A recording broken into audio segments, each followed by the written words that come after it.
Hi guys, welcome back to my channel Super Smart. So இன்னைக்கு daily aptitude seriesல நம்ம ரெகுலரா பார்த்துட்டு இருக்க group 4 2016 question paperல இருந்து question number 24. So already 23 questionsக்கு solution பார்த்திருக்கோம். நீங்க அத பார்க்கலனா மேல I button check பண்ணுங்க. அதுல உங்களுக்கு questionோட solution வந்துட்டே இருக்கு. இப்போ அடுத்த சம்ம வந்து எப்படி சால்வ் பண்ணனும்ன்றத பாப்போம். So வாங்க வீடியோக்குள்ள போலாம்.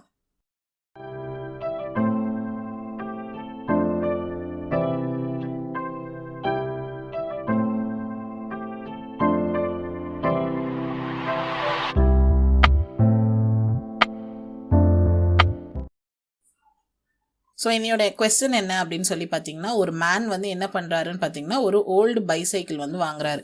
எவ்வளோக்கு வாங்குறாருன்னு பார்த்தீங்கன்னா 1500 ரூபாய்க்கு வாங்குறாரு. அவர் அதுக்கு வந்து ரிப்பேர் பண்ணுறதுக்கு எவ்வளோ ஸ்பெண்ட் பண்ணுறாருன்னு பார்த்தீங்கன்னா 500 ரூபா ஸ்பெண்ட் பண்ணிவிட்டு அதை 1800 ரூபாய்க்கு விற்கிறாரு.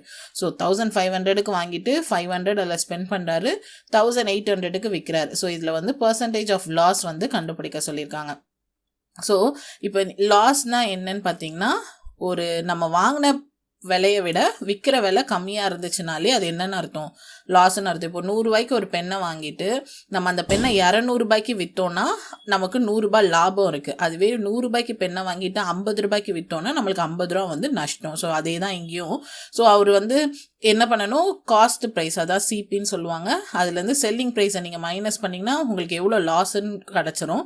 ஸோ ஆனால் இங்கே லாஸ் பர்சன்டேஜை வந்து கண்டுபிடிக்க சொல்லியிருக்காங்க. ஸோ இப்போ பார்த்தீங்கன்னா இங்கே என்னென்ன கொடுத்துருக்காங்கன்னு பார்த்தீங்கன்னா, ஃபர்ஸ்ட் வந்து அவர் 1500 ருபீஸ்க்கு வாங்கியிருக்காரு. அதுக்கப்புறம் என்ன பண்ணியிருக்காரு, 500 ஸ்பெண்ட் பண்ணியிருக்காரு. ஸோ டோட்டலாக அவருக்கு வந்து காஸ்ட் ப்ரைஸ் எவ்வளோ வருதுன்னு பார்த்தீங்கன்னா 2000 ருபீஸ் வந்து வருது. ஸோ அவர் மொத்தமாக 1500 ரூபாய்க்கு வாங்கி 500 ரூபா செலவு பண்ணிட்டார். அப்போ என்னாச்சு, காஸ்ட் ப்ரைஸ் அதான் சிபி வந்து எவ்வளோ வருது, 2000க்கு வருது. அவர் எவ்வளோக்கு விற்றுருக்காரு, 1800க்கு விற்றுருக்காரு. அப்போ மீதி எவ்வளோ ருபீஸ் வந்து அவருக்கு லாஸ் ஆயிருக்குன்னு பார்த்தீங்கன்னா 200 ருபீஸ் வந்து லாஸாக இருக்குது.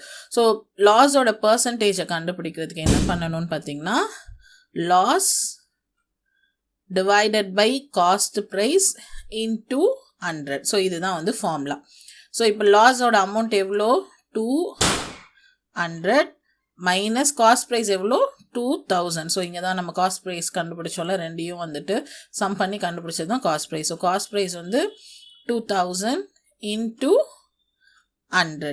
ஸோ இங்கே எப்படி வரும், 2 0 கேன்சல் ஆகிடும், ஒரு 0 கேன்சல் ஆகிடும், 2 கேன்சல் ஆகிடும். ஸோ மீதி எவ்வளோ இருக்குன்னு பார்த்தீங்கன்னா 10.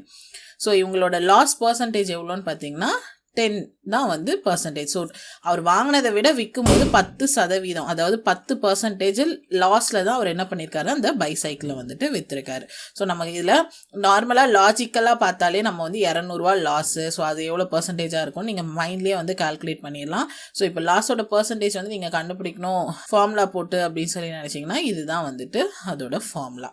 ஸோ நாளைக்கு மீதி இருக்கிற ஒரு சம் வந்து பார்த்துடலாம். ஸோ நாளையோட இந்த குரூப் 4 2016 கொஷின் பேப்பர் வந்து உங்களுக்கு முடிஞ்சிடும். அதுக்கப்புறத்துலேருந்து குரூப் 1 2017 கொஷின் பேப்பரில் இருக்கிற ஒவ்வொரு ஆப்டிடியூட் கொஸ்டினாக நான் உங்களுக்கு வந்து ஒவ்வொரு நாளும் சொல்யூஷன் கொடுக்குறேன்.